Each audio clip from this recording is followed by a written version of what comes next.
HEC new digital e attestation process. So finally HEC ने भी paperless attestation का process start कर दिया है। जैसे कि आपको पता है कि पहले आपको HEC के पोर्टल पे रजिस्टर करना पड़ता था और रजिस्ट्रेशन के बाद या तो आप वॉक इन पे जाते थे और या तो आप कोरियर के थ्रू अपने डॉक्यूमेंट्स को भेजते थे और उसके बाद एक स्टिकर आपकी डिग्री के बैक साइड पे लगता था। उसकी पिक्चर मैं स्क्रीन पे ऐड कर दूंगा और उसके बाद जो आपकी अटेस्टेशन होती थी वो फाइनल होती थी। लेकिन अभी जो न्यू HEC का पेपरलेस प्रोसेस स्टार्ट हुआ है उसका जो PDF है वो मैं स्क्रीन पे शेयर करता हूँ। अब आपके जो पेपर्स हैं या जो आपके डॉक्यूमेंट्स हैं उनके ऊपर स्टैंप नहीं लगेगी। जब आपकी ऑनलाइन जो अटेस्टेशन है वो कंप्लीट हो जाएगी तो इस तरह का एक सर्टिफिकेट जिसको ई सर्टिफिकेट बोलते हैं वो आपको मिलेगा और इसको आप यूज़ करके वेरीफाई भी कर सकते हैं अपनी अटेस्टेशन। और नेक्स्ट जब आपने मोफा से अटेस्टेशन करानी होगी या एम्बेसी से करानी होगी तो यही जो ई सर्टिफिकेट है यही आप यूज़ करेंगे। रिसेंटली HEC की एक अनाउंसमेंट आई थी कि 11 मई 2026 के बाद जो बंदा भी पोर्टल पर रजिस्टर करेगा और न्यू एप्लीकेशन ऐड करेगा उसकी जो अटेस्टेशन होगी वो एज पर न्यू मेथड होगी। और उससे पहले जिन लोगों ने ऑलरेडी रजिस्टर किया होगा तो उनकी जो अटेस्टेशन है वो एज पर ओल्ड मेथड ही होगी। दैट मीन्स आपको उसी तरह वॉकिंग पे जाना पड़ेगा या फिर कोरियर के थ्रू अपने डॉक्यूमेंट्स को भेजना पड़ेगा। अभी जो ओल्ड प्रोसेस है वो 30 जून 2026 तक वैलिड है। उसके बाद कंप्लीटली जो है ना, अगर आपने फीस जमा भी करवाई हुई है या आपने एप्लीकेशन डाली हुई है तो वो वैलिड नहीं रहेगी। तो आप एक बार फिर ये जो न्यू डिजिटल ई अटेस्टेशन है इसका सर्टिफिकेट स्क्रीन पे देख लें कि अब इस तरह की अटेस्टेशन होगी। और जो आज की वीडियो है वो अपडेटेड वीडियो है। इसके अंदर मैं आपको जो अपडेटेड प्रोसेस है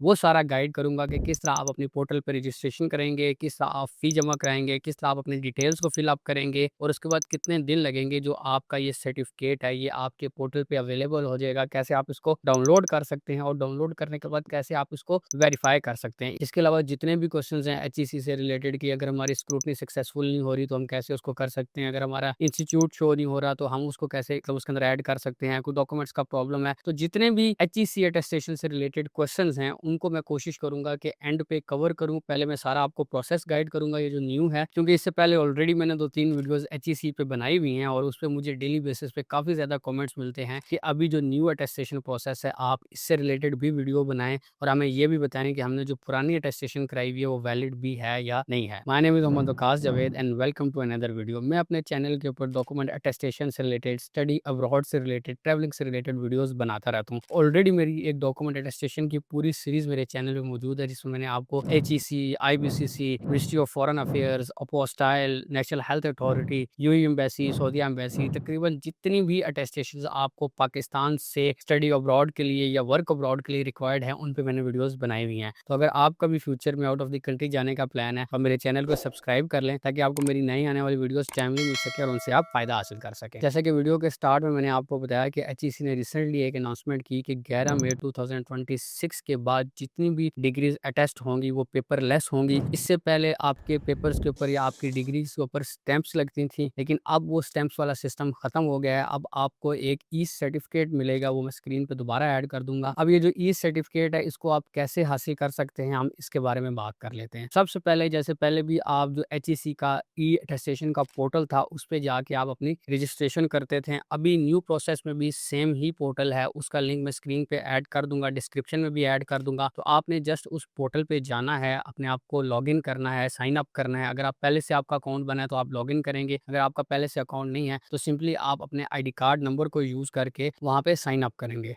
स्टेप 2 में आप अपनी इनिशियल जो प्रोफाइल है उसको सेटअप करेंगे जिसमें आपने अपनी पिक्चर ऐड करनी है, अपना नाम ऐड करना है, अपनी डेट ऑफ बर्थ ऐड करनी है, अपनी सारी जो डिटेल्स हैं उनको ऐड करना है। मेरी जो ऑलरेडी वीडियो है मैं उसका लिंक यहाँ पे ऊपर आई बटन में दे दूंगा, तो आप उसको देख सकते हैं। जो इनिशियल जो स्टेप्स हैं वो तकरीबन सेम ही हैं, जिसमें आपने अपना अकाउंट बनाना है और उसके बाद अपने अकाउंट के लिए जो डिटेल्स फिलअप करनी है ये तकरीबन सेम है। अपने इनिशियल डिटेल्स को फिलअप करने के बाद जो नेक्स्ट स्टेप है वो है आपने अटेस्टेशन की जो एप्लीकेशन है उसको स्टार्ट करना है। वो आप जस्ट राइट साइड पे देखेंगे जहाँ पे आपका प्रोफाइल का आइकन होगा, आपका जो होम पेज है, जो डैशबोर्ड है HEC का, वहाँ 3-4 ऑप्शंस होते हैं। HEC इक्विवेलेंसी का ऑप्शन होता है, HEC अटेस्टेशन का ऑप्शन होता है। जस्ट आपने HEC अटेस्टेशन के ऊपर क्लिक करना है तो जो आपकी न्यू एप्लीकेशन है वो स्टार्ट हो जाएगी। अब उसके अंदर दोबारा वो इनिशियल जो डिटेल्स हैं वो आपकी कंफर्म करेगा और इसमें जो मेन चीज़ है वो आपकी मैट्रिक, इंटर की जो डिटेल्स हैं। फॉर एग्जाम्पल अगर आपकी बैचलर की डिग्री है तो बैचलर से पहले जितनी भी डिटेल्स होंगी वो इंक्रीजिंग ऑर्डर में आप उसमें फिल करेंगे, जिसमें आपकी मैट्रिक होगी, इंटर होगी एंड देन आपकी बैचलर। अगर आप फॉर एग्जाम्पल आपकी आपकी मास्टर्स है तो फिर आप मैट्रिक, इंटर, बैचलर और फिर आप मास्टर्स में आएँगे। और इसी तरह अगर आपकी पीएचडी है या इससे ज़्यादा है तो इसी तरह आप इंक्रीजिंग ऑर्डर में अपनी सारी जो डिटेल्स हैं उनको फिल अप करेंगे। इसमें एक क्वेश्चन मुझे पिछली वीडियोज़ पे भी मिलता रहा है कि जो हमारा मैट्रिक और इंटर के डॉक्यूमेंट्स हैं, क्योंकि आगे जाके आपको इनका पीडीएफ भी अपलोड करना है, तो क्या इनको हमें जो है ना वो आईबीसीसी से भी अटैच करवाने की ज़रूरत है? नहीं, आपको मैट्रिक, इंटर आईबीसीसी से अटैच करवाने की ज़रूरत बिल्कुल भी नहीं है फॉर एचईसी। अगर वैसे आपका जो स्टडी अब्रॉड का प्रोसेस है उसकी रिक्वायरमेंट है तो फिर आप आईबीसीसी से उसको ज़रूर अटैच कराएँ। लेकिन एचईसी के मामले में आपको ज़रूरत नहीं है, आप डायरेक्टली जो अपने डॉक्यूमेंट्स हैं एक तो उनकी डिटेल्स ऐड करेंगे और एंड पे जब हम डॉक्यूमेंट्स अपलोड करेंगे तो वहाँ पे आप सिंपली अपनी मार्कशीट और अपनी जो सर्टिफिकेट है उन दोनों की जस्ट पीडीएफ वहाँ पे आपने अपलोड करना है। अब इसमें जब आप अपनी प्रीवियस एजुकेशन डिटेल्स को फिल अप कर लेते हैं तो फिर नेक्स्ट वो आपसे पूछता है कि अभी जो आपकी करंट एजुकेशन है उसमें से कौन-कौन से डॉक्यूमेंट्स वो आपने अटैच करने हैं। तो उसमें आपने जस्ट जो है ना वो टिक मार्क करना होता है। अगर आपको बैचलर की डिग्री चाहिए, ट्रांसक्रिप्ट चाहिए तो आप उन दोनों को जो है ना वो चेक मार्क करेंगे। अब इसमें मेन चीज़ आती है फीस, कि अभी जो फीस है वो कितनी है। तो अभी जो फीस है पर डॉक्यूमेंट वो 3000 है और अभी जस्ट जो है ना ओरिजिनल डॉक्यूमेंट ही अटैच्ड होते हैं। इससे पहले क्या होता था कि फोटोकॉपी का भी आपके पास एक ऑप्शन मौजूद होता था, क्योंकि कुछ यूनिवर्सिटीज़ आपसे फोटोकॉपीज़ भी माँगती थी। लेकिन अभी फोटोकॉपीज़ वाला सिस्टम भी इसमें खत्म हो गया है। जस्ट आपने जो ओरिजिनल डॉक्यूमेंट होंगे वही आप अटैच करवा सकेंगे। अगर आपकी बैचलर की है, मास्टर्स की है और आगे पीएचडी की है और आप सारी को एक साथ ही अटैच करवाना चाहते हैं तो फिर आप उसको मल्टीप्लाई कर सकते हैं 3000 से। 2 डॉक्यूमेंट होंगे तो 6000 होगा, 4 डॉक्यूमेंट होंगे तो वो 12000 हो जाएगा। इसमें आपके पास अगर डिग्री अवेलेबल नहीं है तो जस्ट आप ट्रांसक्रिप्ट को भी अटैच करवा सकते हैं। नंबर ऑफ डॉक्यूमेंट्स को सिलेक्ट करने के बाद जो नेक्स्ट प्रोसेस है उसके अंदर आपने अपने जितने भी एजुकेशनल डॉक्यूमेंट्स हैं उनका जो पीडीएफ है वो अपलोड करना है। इसके अलावा आपने अपना जो सीएनआईसी है उसका बैक फ्रंट वो आपने अपलोड करना है। तो इसलिए मैं आपको रिकमेंड करूँगा कि जब भी आप एचईसी का अटेस्टेशन का प्रोसेस स्टार्ट करें तो सबसे पहले आपने सारे जो डॉक्यूमेंट्स हैं उनका अच्छा सा जो पीडीएफ है वो बनवा लेना है, जिसमें आपकी मैट्रिक, इंटर की डिग्री, उनके जो है ना मार्कशीट्स, देन उसके बाद आपकी बैचलर की डिग्री, ट्रांसक्रिप्ट के अलावा आपका जो सीएनआईसी है उसकी बैक और फ्रंट और आपकी एक वाइट बैकग्राउंड में जस्ट हेडशॉट। आपने सेल्फी वगैरह नहीं लगानी, क्योंकि अभी ये सारा जो सिस्टम है ये स्क्रूटनी बेस्ड है, ऑनलाइन बेस्ड है। तो अगर आपकी पिक्चर भी सही नहीं है तो वो आपकी जो वेरिफिकेशन है वो कंप्लीट नहीं होगी और जो आपकी एप्लीकेशन है वो काफ़ी ज़्यादा टाइम लगाएगी, क्योंकि अभी ये जो ऑनलाइन अटेस्टेशन है ये सारी इन सारे फैक्टर्स पे ही डिपेंड करती है। जो पुराना प्रोसेस था उसमें ये होता था कि जब आप एप्लीकेशन को सबमिट करते थे तो सबसे पहले आपकी इनिशियल सिक्योरिटी होती थी और जब आपकी इनिशियल सिक्योरिटी सक्सेसफुल होती तो फीस आप उसके बाद जमा कराते थे। लेकिन अभी जो न्यू प्रोसेस है उसमें ये होता है कि जो ही आप अपने डॉक्यूमेंट्स वगैरह फिल अप करेंगे, लास्ट में आपको वन लिंक के थ्रू जो फीस है वो सबसे पहले जमा करानी है। तो सबसे पहले आप फीस जमा कराएंगे, तो उस फीस जमा कराने का भी जो प्रोसेस है वो ऑलरेडी मैंने अपने चैनल पे एक वीडियो बनाई हुई है, तो उसका लिंक यहाँ आई बटन पे दे दूंगा। तो आप इजी पैसा, जैज़ कैश या अपने किसी भी बैंक अकाउंट से जस्ट वन लिंक का जो ऑप्शन होता है उसको यूज़ करके आपको पीएसआईडी मिलेगी, उसको आप यूज़ करके इजीली जो फीस है वो खुद से जमा करवा सकते हैं। जब आप फीस जमा करवा देंगे तो उसके बाद जो आपकी एप्लीकेशन है उसकी सबमिशन हो जाएगी। अब एप्लीकेशन सबमिशन के बाद आपको वेट करना है कि उनके जितने भी आपके डॉक्यूमेंट्स हैं, जितने भी आपकी जो डिटेल्स हैं वो ऑनलाइन सिस्टम के थ्रू उसको वेरीफाई किया जाएगा। अगर कोई भी ऐसी चीज़ है जो कि आपने गलत लिखी है, आपने अपना नाम गलत लिखा है या आपने मार्क्स गलत लिखे, कोई भी चीज़ लिखी है तो आपको एक रिवीजन शो होगी, आपको एक मॉडिफिकेशन शो होगी। तो इसको देखने के लिए आपने हर 2-3 दिन के बाद जो है ना जो अपना एचईसी का अकाउंट है उसको ओपन करना है और डैशबोर्ड पे वहाँ पे असाइन टास्क होता है। तो आपको टास्क असाइन हो जाएगा कि ये आपकी डिटेल गलत है, आप इसको सही करें। इसमें आपका डॉक्यूमेंट भी गलत अपलोड हो सकता है या आपने कोई डॉक्यूमेंट मिस किया होगा वो भी हो सकता है, कोई डिटेल है वो भी मिस हो सकती है। इसमें कुछ बेसिक जो इश्यूज़ हैं जो आपको स्क्रूटनी के टाइम या जो इनिशियल वेरिफिकेशन के टाइम फेस करने पड़ सकते हैं, मैं उनको हाईलाइट कर सकता हूँ based upon our previous video. एक तो इसमें ये होता है कि आपका जो इंस्टीट्यूट होता है, काफ़ी बच्चे जो इंस्टीट्यूट होता है वो गलत सेलेक्ट करते हैं या उनका जो इंस्टीट्यूट होता है वो शो नहीं हो रहा होता। तो इसमें मैं आपको बता दूँ कि इसमें ये ऑप्शन होता है कि आपको प्रोफेसर्स की लिस्ट मिलती है एचईसी का जो पोर्टल है वहाँ पे। फॉर एग्जांपल जो आपका इंस्टीट्यूट है वो किसी यूनिवर्सिटी से लिंक्ड है तो आपने वहाँ पे वो यूनिवर्सिटी देखनी है या अपना इंस्टीट्यूट का नेम देखना है। वहाँ पे आपको जो प्रोफेसर है उसका वहाँ पे नाम आ रहा होगा, तो आपने उस प्रोफेसर को डायरेक्टली ईमेल करनी है और उसको बताना है कि ये हमारा इंस्टीट्यूट आपकी यूनिवर्सिटी के साथ लिंक्ड अप है, बट इसका जो नाम है वो एचईसी के पोर्टल के ऊपर शो नहीं हो रहा। तो क्या होगा कि विद इन 1-2 डेज़ 3 डेज़ वो जो प्रोफेसर है वो आपके जो इंस्टीट्यूट का नाम है वो एचईसी के पोर्टल पे शो करेंगे एंड देन आप इजीली वहाँ से जाके सिलेक्शन करके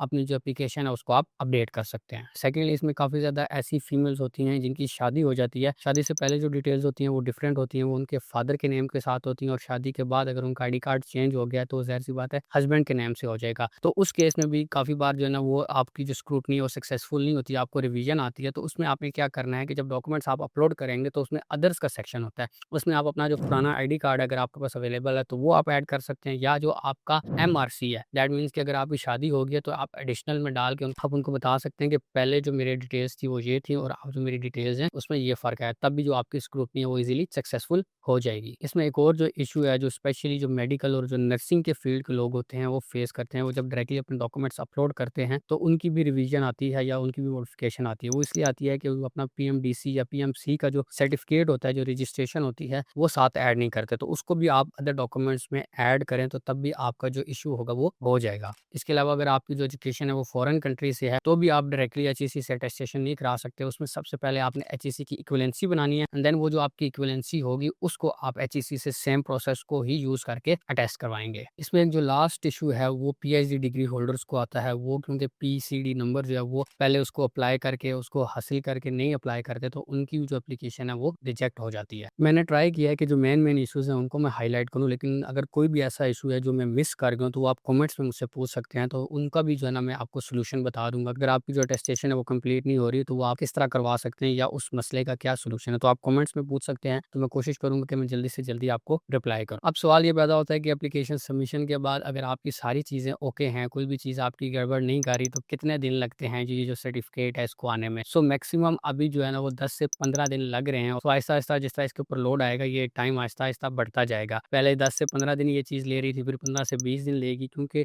अभी जो है ना वॉकिंग सिस्टम खत्म हो गया। तो सारा जो सिस्टम है वो ऑनलाइन है, वो ये डिपेंड करता है आपकी डिटेल्स के ऊपर। अगर आपकी डिटेल्स ईज़िली जो है ना वो वेरीफ़ाई हो रही हैं तो आपकी अटेस्टेशन जल्दी होगी, क्योंकि कुछ लोग होंगे उनकी अटेस्टेशन 5 से 10 दिन में हो जाएगी और कुछ लोग ऐसे होंगे जिनको 20-20, 30-30 दिन भी लगेंगे। तो इसमें आप लोगों ने परेशान नहीं होना, जस्ट मसला ये आता है कि आपकी कुछ डिटेल्स जो है ना वो वेरीफ़ाई नहीं हो रही होती। जब भी आपको रिवीजन आए या आपको असाइन टास्क हो, आपने जल्दी कोशिश करनी है कि उस चीज़ को आप दोबारा से जो है ना वो ऐड करके भेज दें। और जब आपकी एप्लीकेशन अप्रूव हो जाएगी तो बिल्कुल सामने ही डाउनलोड का टैब आ जाता है। जैसे आप डाउनलोड के ऊपर क्लिक करेंगे तो जो आपका ई सर्टिफिकेट है वो डाउनलोड हो जाएगा। अब ई सर्टिफिकेट के ऊपर आपको एक नंबर मिलेगा, उस नंबर को आप यूज़ करके ईज़िली एचईसी की जो अपनी वेबसाइट है वहाँ पे एक सेपरेट पेज है, मैं उसका लिंक भी स्क्रीन पे ऐड कर दूँगा। आप वहाँ पे जाके ईज़िली डबल वेरीफ़ाई कर सकते हैं। आपकी जो अटेस्टेशन हुई है, जो आपका सर्टिफिकेट है वो 100% वैलिड है, क्योंकि आगे आप जिस भी जगह अप्लाई करेंगे, जिस भी यूनिवर्सिटी में अप्लाई करेंगे, even ministry of Foreign affairs से अटेस्टेशन करवाएँगे, तो भी वो लोग उसी नंबर को वेरीफ़ाई करके ही देखेंगे। कभी-कभी ऐसा होता है कि आपका सर्टिफिकेट जनरेट हो जाता है बट डेटाबेस में जो आपका रिकॉर्ड है वो अपडेट नहीं होता। तो आई वुड रिकमेंड कि आप लोग एंड पे ज़रूर जो है ना अपना जो सर्टिफिकेट है उसको वेरीफ़ाई करें। उसका लिंक मैं स्क्रीन पे ऐड कर दूँगा, तो आप डायरेक्टली जाके वहाँ पे जो है ना वो देख सकते हैं। आई होप आपको मेरी ये वीडियो देख के समझ आ गई होगी कि जो न्यू एचईसी का सिस्टम है वो किस तरह वर्क करता है, कितने दिन लगते हैं, कितने इसमें जो है ना आपकी कॉस्ट आएगी। अगर फिर भी कोई चीज़ ऐसी है जो मैं मिस कर गया हूँ या आपको समझ नहीं आ रही, या तो आप मुझसे कमेंट्स में पूछ सकते हैं। इसके अलावा आप मुझसे डायरेक्टली रीच आउट भी कर सकते हैं। यहाँ पर मेरा व्हाट्सएप नंबर आ रहा होगा। मैंने काफ़ी ज़्यादा लोगों को प्रीवियसली भी डॉक्यूमेंट अटेस्टेशन में भी हेल्प की। अगर आप पोर्टल खुद नहीं बना सकते, अगर आप खुद अप्लाई नहीं कर सकते, अगर आपको स्क्रूटनी में कोई इशू आ रहा है, तो भी आप मुझसे रीच आउट कर सकते हैं। तो मैंने ऑलरेडी काफ़ी ज़्यादा स्टूडेंट्स को इस चीज़ में हेल्प की है। जो उनकी एचईसी की अटेस्टेशन है उनको वो मैं करवा के दूँ। सारा पोर्टल वगैरह फिल करना, एप्लीकेशन वगैरह फिल करना वो मैं करवा दूँ, अगर वो बिज़ी हैं या खुद अवेलेबल नहीं है या वो खुद उनको चीज़ समझ नहीं आ रही। इसके अलावा जब आप एचईसी की अटेस्टेशन करवा लेते हैं तो नेक्स्ट स्टेप होता है Ministry of Foreign Affairs. Then उसके बाद आपका,